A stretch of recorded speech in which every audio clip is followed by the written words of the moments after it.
णमियूणवढ्ढमाणं परमपाणं जिणं शुद्धेन वोच्छामि रयणसारं सायारण्यार्थं हीणम्। बोलिए श्री 1008 वासुपूज्य भगवान की जय। आचार्य श्री कुंद कुंद स्वामी की जय। हम सभी बड़े सौभाग्यशाली हैं जो हमें आचार्य कुंद कुंद स्वामी का महान ग्रंथ रयण सार के अध्ययन का अवसर मिल रहा है। हम सभी प्रतिदिन दो दो गाथाओं का अर्थ करते हैं।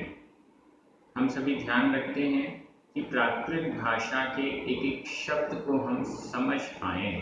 आचार्य कुंद कुंद स्वामी की भावनाओं को हम कैच कर सकें, यह पुरुषार्थ हम सभी का होता है।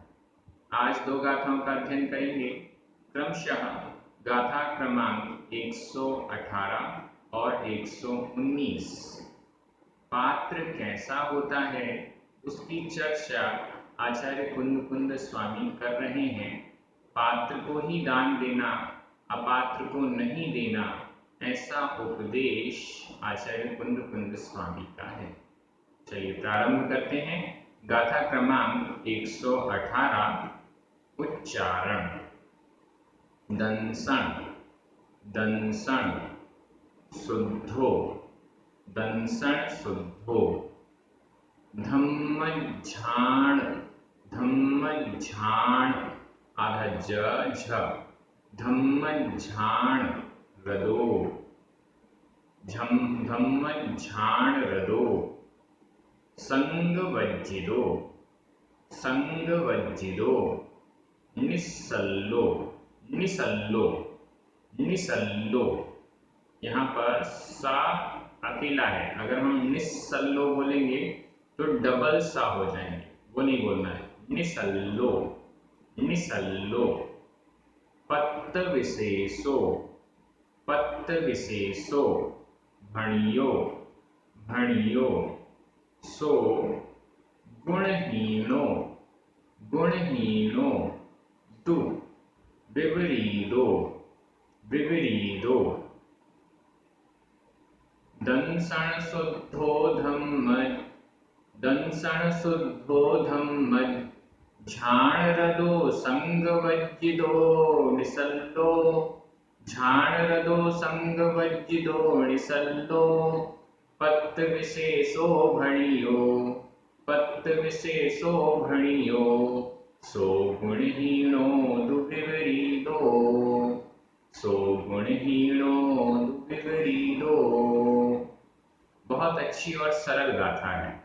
इसमें स्पष्ट रूप से पात्र कौन है और अपात्र कौन है इसकी चर्चा की गई है। हम किसको पात्र समझें और किसको अपात्र समझें। हम हमारे धन, आहार इत्यादि का दान करना चाहते हैं, तो पात्र कौन है, किसको हम दें जिसके कारण वह अनंत गुना फल को देने वाला होगा। तो उस पात्रता की खोज के लिए पात्र की विशेषताएं बताई जा रही हैं। सबसे पहली विशेषता दंसण शुद्धो। लास्ट में तीसरा चरण जो है उसमें सबसे पहला शब्द आया है पत्त विशेषो। पत्त विशेषो। पत्त पात्र, विशेषो विशेष, पात्र विशेष। भणियो कहा गया। सो यानी वह। सो पत्त विशेषो भणियो। सो वह पत्त विशेषो पात्र विशेष भणियो कहा गया। भणियो यहाँ पर भूतकालिक कृदंत का प्रयोग है। भणियो कहा गया, पात्र विशेष कहा गया।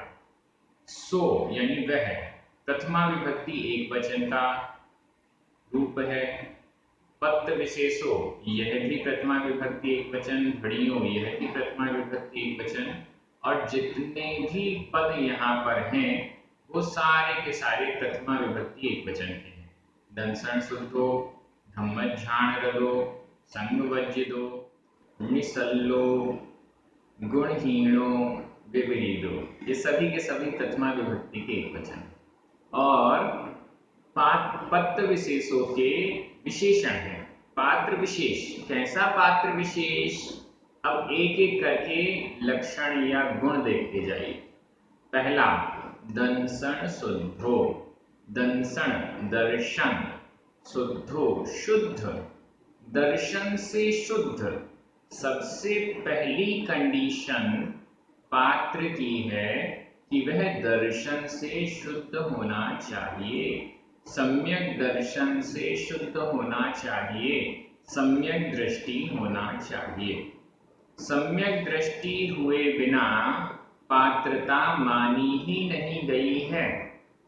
सम्यक दृष्टि हुए बिना कोई भी पात्र नहीं है। जघन्य पात्र भी सम्यक दृष्टि ही होना चाहिए। सबसे निचले स्तर का पात्र वह भी सम्यक दृष्टि होना चाहिए। ऐसा पहले बताया जा चुका है, आगे की चर्चा आएगी। सम्यक दर्शन के बिना दान ग्रहण करने की पात्रता नहीं है। एक मिथ्या दृष्टि जीव दान कर सकता है, लेकिन मिथ्या दृष्टि जीव को हम दान दे नहीं सकते। फिर से सुनिएगा, एक मिथ्या दृष्टि जीव दान दे सकता है, लेकिन मिथ्या दृष्टि जीव को हम दान दे नहीं सकते।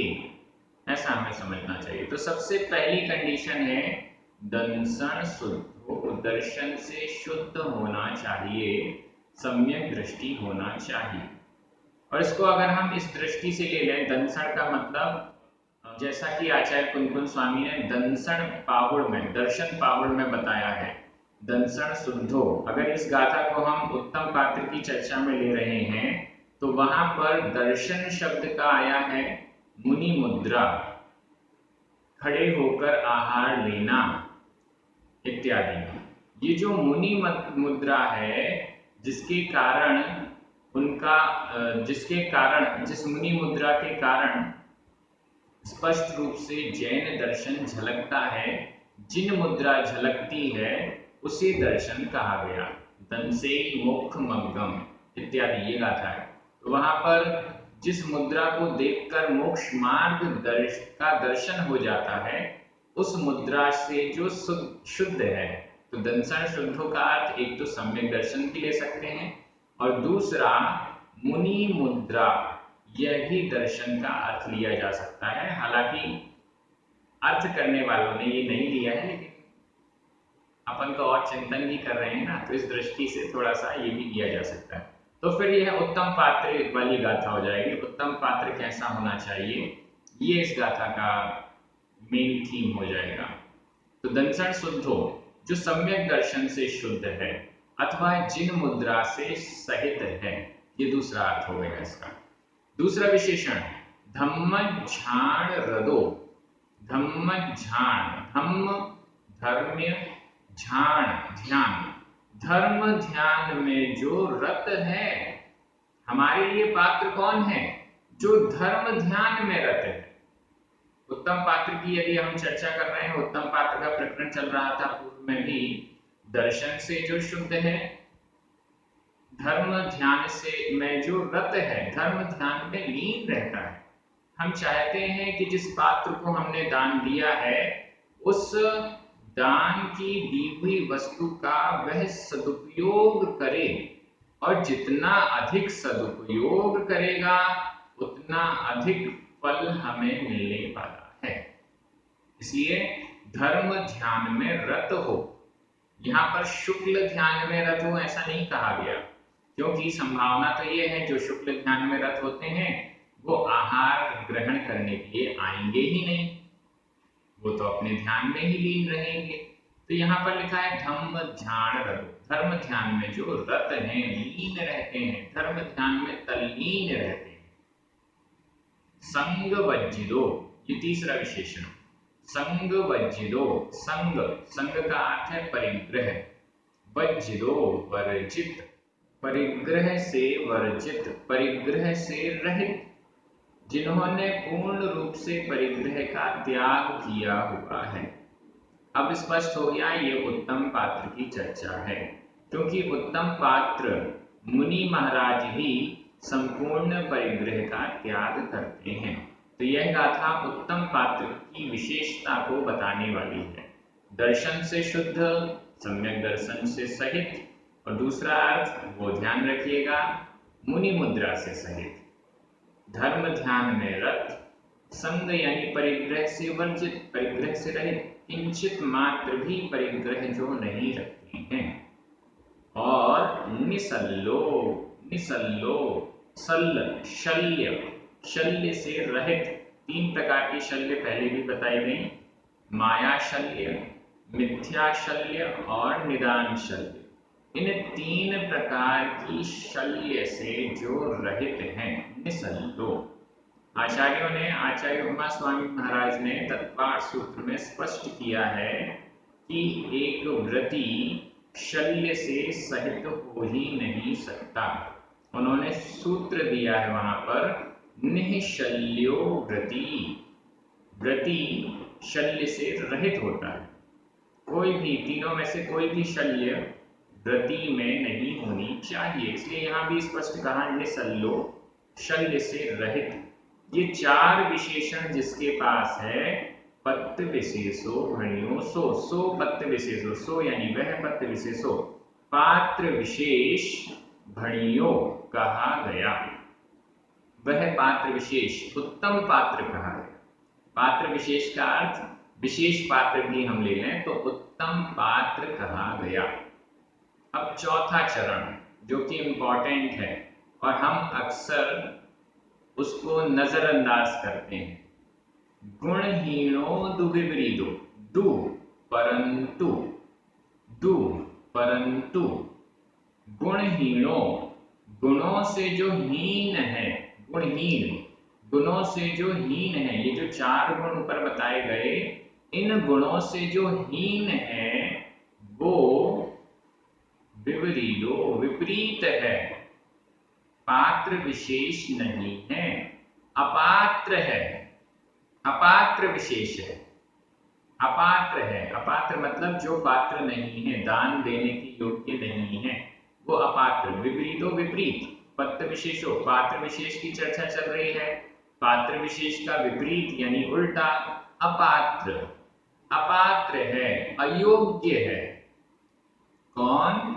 गुणहीनो, गुणों से हीन, सम्यक दर्शन से जो रहित है या दर्शन से जो शुद्ध नहीं है, मुनि मुद्रा जिसकी ठीक नहीं है, मुनि मुद्रा है लेकिन, मुनि तो है लेकिन जटाएं हैं, मुनि तो है लेकिन वल्कल ओढ़े हुए है, मुनि तो है, साधु तो है लेकिन चप्पल, क्या बोलते हैं उसे, खड़ाऊ, खड़ाऊ पहने हुए। क्योंकि अन्य मतावलंबी तो ऐसे वस्त्र आदि पहनकर भी परिग्रह को धारण करते हुए भी अपने आप को साधु या मुनि कहते हैं, तो वे सब क्या है? गुणहीनो, गुण से हीन है, और हमारी दृष्टि में, जैन धर्म की दृष्टि में पात्र नहीं है, विपरीत है।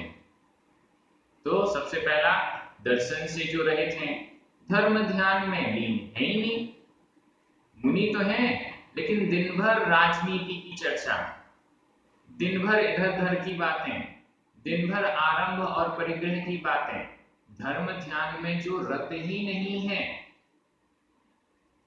वह पात्र नहीं है। तीसरा, संग वंचित, परिग्रह से वर्जित, जो परिग्रह से रहित नहीं है, परिग्रह रखा हुआ है, जिसका अकाउंट बैंक अकाउंट है, बैंक बैलेंस है अच्छा खासा, बड़े बड़े मठ बनाए हुए हैं स्वयं के लिए, ये सब संग वंचितों से रहित हैं, परिग्रह से सहित हैं, तो वे पात्र नहीं है, अपात्र हैं। और शल्य जिनके अंदर है, मायाचारी कर रहे हैं, अगले भाव में मुझे ये मिले ऐसा निदान कर रहे हैं, वो विपरीत हैं, गलत हैं, उल्टे हैं, वे अपात्र कहलाते हैं। तो यहाँ इस गाथा में स्पष्ट रूप से पात्र कौन है और अपात्र कौन है इसकी व्याख्या की गई है। मुझे लगता है गाथा इतनी सरल है, आपको पूरी पूरी समझ में आ गई होगी। अक्सर हम पात्र को देखकर हर्षित तो हो जाते हैं, लेकिन अपात्र को देखकर मजबूर भी हो जाते हैं। पात्र को देखकर तो सभी प्रफुल्लित हो जाते हैं कि आज मेरा ये दान सही जगह में लग जाएगा, लेकिन जब अपात्र सामने आते हैं, जो कि पात्र जैसे ही दिखाई देते हैं, उनको देखकर हम मजबूर हो जाते हैं और उनको भी हमें कुछ ना कुछ देना पड़ जाता है। यह है, अगर हम मजबूरी में कर रहे हैं तो पाप का अर्जन, विशेष पाप का अर्जन नहीं होगा, हल्का फुल्का पाप तो हमें लगेगा, क्योंकि हम पात्र को जो आदर दे रहे हैं वही आदर हम अपात्र को भी देने लग जाएं। पात्र को जो हम दान दे रहे हैं वही दान हम अपात्र को भी देने लग जाएं, तो इससे पात्र का अपमान होता है। समझिएगा, कई लोग नहीं समझते, सब समझते हैं कि यहाँ तो सब बराबर हैं, गुणवान भी उतना ही है, उसी लेवल पर है, गुणहीन भी उसी लेवल पर है। ऐसा जो लोग विचार कर रहे हैं वो गलत विचार कर रहे हैं। क्यों?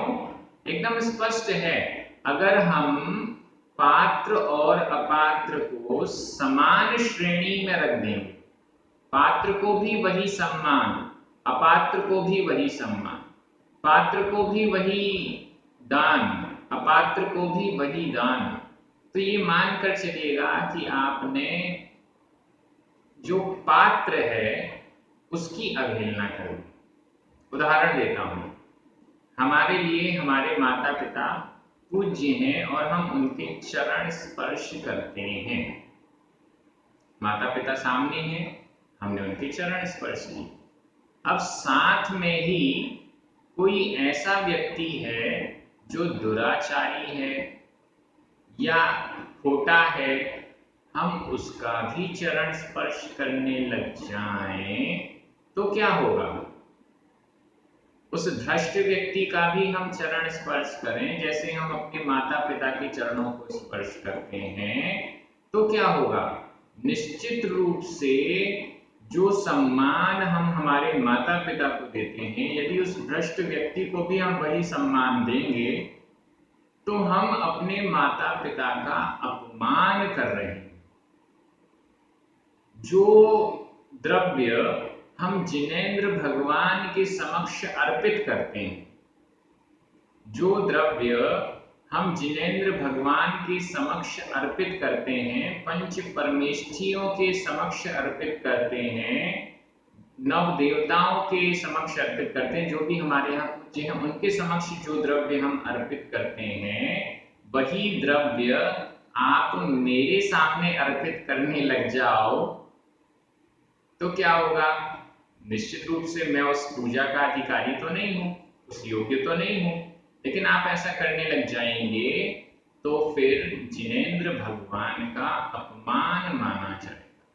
पंच परमेष्ठियों का, नव देवताओं का, पूज्य जो हमारे यहाँ बताए गए उन सब का अपमान माना जाएगा, क्योंकि जो कार्य पूज्य पुरुषों के लिए था वही हम अपूज्य के लिए भी कर रहे हैं। इस पर आप चिंतन अवश्य कीजिएगा। पात्र और अपात्र का अंतर समझना बेहद जरूरी है। अगर अपात्र को अगर आचार्य कुंद स्वामी ये चाहते कि अपात्र को भी वही सम्मान दिया जाए जो पात्र को मिलना चाहिए, तो वे इस गाथा में चौथा चरण नहीं रखते। गुणहीनो दुर्विपरीत, गुणों से हीन विपरीत होता है, अपात्र होता है, ऐसा कहने की उन्हें जरूरत नहीं पड़ती। वो तो सिर्फ ये कहते कि आपको पात्र और अपात्र देखना नहीं चाहिए और जितनी मर्जी हो उतना दान करना चाहिए। ऐसा बिल्कुल नहीं। हम जहां पर दान दे रहे हैं, आहार दान की बात ना भी करें तो शेष दानों की इच्छा व्यवस्था के लिए, हम जहां पर दान दे रहे हैं हमें समझना और देखना भी पड़ेगा कि उस जगह इस वस्तु का, इस धन का कितना उपयोग हो रहा है भी या नहीं हो रहा है, ये हमें वहां देखना पड़ेगा। आज का आपका प्रश्न यही है, आपको कमेंट बॉक्स में लिखना है कि दान देते समय क्या आप ये विचार करते हैं कि इस दान का क्या उपयोग होगा। क्या आप विचार करते हैं कि इस दान का सामने वाला क्या उपयोग करेगा, इस पर हमारी बुद्धि जाती है या नहीं? ये आपको कमेंट बॉक्स में लिखना है, छोटा सा प्रश्न है और निश्चित आप क्या विचार करते हैं, आपका क्या चिंतन है, ये आपको उसमें लिखना है। और अब हम चलते हैं गाथा, अगली गाथा में, गाथा क्रमांक 119, उच्चारण। सम्माई, सम्माई गुण विशेषम, सम्माई गुण विशेषम, पत्त विशेषम, पत्त विशेषम, जिणेहि, जिणेहि, णिद्दिठम, णिद्दिठम, आधा दा पूरा दा, आधा ट पूरा ठ, णिद्दिठम, तम जाणिऊण, जाणिऊण, देई, देई, सुदाणम, सुदाणम, जो सो हु, मोखरौ, मोखरौ, सम्माई गुण विशेषम, सम्माई गुण विशेषम, पत्त विशेषम, जिणेहि णिद्दिठम, पत्त विशेषम, जिणेहि णिद्दिठम, तम जाणिऊण देई, तम जाणिऊण देई, सुदाणम जो सो मोखरौ, सुदाणम जो सो मोखरौ। बड़ी अच्छी और सरल गाथा है। सम्माई गुण विशेषम, सम्माई संधि विच्छेद कर लीजिए, सम्म मां में छोटा आ, आई बड़ा आ, छोटा आ और बड़ा आ मिलकर बड़ा आ हो गया, सम्माई, सम्म आई, सम्म आदि, सम्यक्त्व आदि, गुण विशेषम, सम्यक्त्व आदि गुण जो विशेष हैं, सम्यक दर्शन आदि जो विशेष गुण हैं, जिनको कि हमने पिछली गाथा में अध्ययन किया है, वो सारे गुण यहाँ लेने हैं। आदि शब्द से हमें निष्परिग्रह, धर्म ध्यान में रत और निःशल्य, इनको भी ले लेना है। सम्म आई गुण विशेषम, सम्यक्त्व आदि गुणों से जो विशेष है वह पत्र विशेषम, पात्र विशेष है, वह विशेष पात्र है, वह उत्तम पात्र है। सम्यक दर्शन आदि गुणों से विशेष, पत्र विशेषम, पात्र विशेष होता है, ऐसा जिणेहि, जिनों के द्वारा, जिनेन्द्र भगवान के द्वारा निर्दिष्टम, निर्दिष्ट किया गया, कहा गया, जिनेन्द्र भगवान के द्वारा निर्दिष्ट किया गया। सम्यक दर्शन आदि गुणों से जो सहित है वह विशेष पात्र है, वह पात्र है, ऐसा जिणेहि निर्दिष्टम, जिनेन्द्रों के द्वारा निर्दिष्ट किया गया। जिणेहि यहाँ पर तृतीया विभक्ति का बहुवचन है और सम्माई गुण विशेषम, पत्र विशेषम, ये सभी प्रथमा विभक्ति का एक वचन है। निर्दिष्टम यह भूतकालिक कृदंत का अनियमित प्रयोग है, निर्दिष्ट किया गया, कहा गया, ऐसा जिनेन्द्र भगवान के द्वारा कहा गया। आचार्य कुंद स्वामी ये कह रहे हैं कि ये पात्र और अपात्र की चर्चा मैंने नहीं शुरू की है, आचार्य कुंद स्वामी ने शुरू नहीं की है, ये चर्चा तो जिनेन्द्र भगवान ने निर्देशित की है। जिनेन्द्र भगवान ने बताया है कि सम्यक दर्शन आदि गुणों से सहित पात्र होता है। अब इसको हम ना माने और अपात्रों को भी हम पात्र के समान ही पूजा भक्ति आहार दान आदि करेंगे तो फिर हम जिनेन्द्र भगवान की जो निर्देश है उसका उल्लंघन कर रहे हैं। सम्यक दृष्टि फिर हम कैसे हो सकते हैं? तम जानियूण, तम यानी उसको, जानियूण जानकर, तम उसको, उसको किसको? जिसकी चर्चा ऊपर चल रही थी, पात्र विशेष को, तम उस पात्र को जानियूण जानकर, समझकर, जानियूं जानकर, जानियूं यह संबंधक भूत कृदंत का प्रयोग है, जानकर। भूतकालिक कृदंत अलग होता है और संबंधक भूत कृदंत अलग होता है। भूतकालिक कृदंत भूतकाल में अर्थ दे रहा है, निर्दिष्ट किया गया, ये भूतकाल में अर्थ दे रहा है। लेकिन जानियूं जानकर यह संबंधक भूत कृदंत है और यह करके ऐसा अर्थ देता है। तम जानियूं उसको जानकर, उस पात्र को जानकर, देई सुदानम, सुदानम देई उत्तम दान को देई देता है। पात्र विशेष को जानकर जो सुदानम देई उत्तम दान को देता है, जो शब्द भी है यहाँ पर, जो सुदानम देई, जो सुदानम सुदान उत्तम दान को देई देता है। देई यह वर्तमान काल अन्य पुरुष एक वचन का क्रिया रूप है, देई देता है।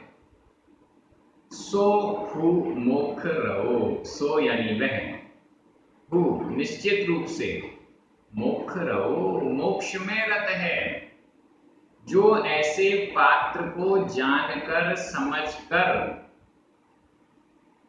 दान देता है, वह मोक्ष रहो मोक्ष में रत है। मोक्ष में रत मतलब मोक्ष मार्ग में रत, मोक्ष मार्ग के प्रति समर्पित है ऐसा व्यक्ति। अब हम सोच लें, हम जिस किसी को भी दान देते रहें या पात्र विशेष को दान, इस पर हमें विचार करना है, क्योंकि आचार्य कुंद स्वामी हमें ये विचार करने के लिए कह रहे हैं। कई लोग गुस्सा हो जाते हैं कि अरे आप पात्र की चर्चा करो ना, अपात्र की चर्चा क्यों करते हो? आप देव की चर्चा करो ना, कुदेव की चर्चा क्यों करते हो? कुदेव को नहीं मानना ये मत कहो, सच्चे देव को मानना है ये बस कह दो। गुरु की चर्चा करो, कुगुरु की चर्चा मत करो, सच्चे गुरु को मानना है ये बस कह दो, कुगुरु को नहीं मानना ये मत कहो। नहीं, आचार्य कुंद स्वामी स्पष्ट कह रहे हैं, पात्र के साथ में अपात्र की चर्चा भी करनी पड़ेगी। पात्र कैसा होता है यह बताने के लिए अपात्र कैसा होता है यह भी बताना पड़ेगा। पात्र को हमें दान देना है, अपात्र से दूर रहना है यह भी कहना पड़ेगा, तब जाकर सही दृष्टि से हम पात्र को पहचान पाएंगे, सच्चे देव को, सच्चे शास्त्र को और सच्चे गुरु को पहचान पाएंगे। ऐसा हमें विचार करना चाहिए। बहुत चिंतन की आवश्यकता है। अपनी पुरानी धारणाओं को धक्का लगता हुआ देखकर बड़ा कष्ट होता है, लेकिन जब हम स्वाध्याय कर रहे हैं तो ऐसा होना ही चाहिए। जब हम नए नए ग्रंथों का अध्ययन कर रहे हैं, वैसे तो पुराने ग्रंथ हैं लेकिन हमारे लिए नए हैं क्योंकि हम पहली बार पढ़ रहे हैं। जब हम नए नए ग्रंथों का स्वाध्याय कर रहे हैं और उसमें कोई अच्छी बात हमें मिलती है जिसके कारण हमारी पुरानी गलत धारणा को ठेस पहुंचती है, तो हमें खुश होना चाहिए कि हमारी गलत धारणाएं दूर हो रही हैं। हालांकि इसको पचा पाना कठिन है, लेकिन फिर भी प्रयास कीजिएगा। आप सभी बहुत अच्छे से अध्ययन कर रहे हैं, मनन चिंतन के साथ अध्ययन कर रहे हैं, ये बहुत अच्छी बात है। सभी को बहुत बहुत धन्यवाद। पुण्यार्जकों को विशेष धन्यवाद। सभी को जय जिनेन्द्र। जिनवाणी माता की जय।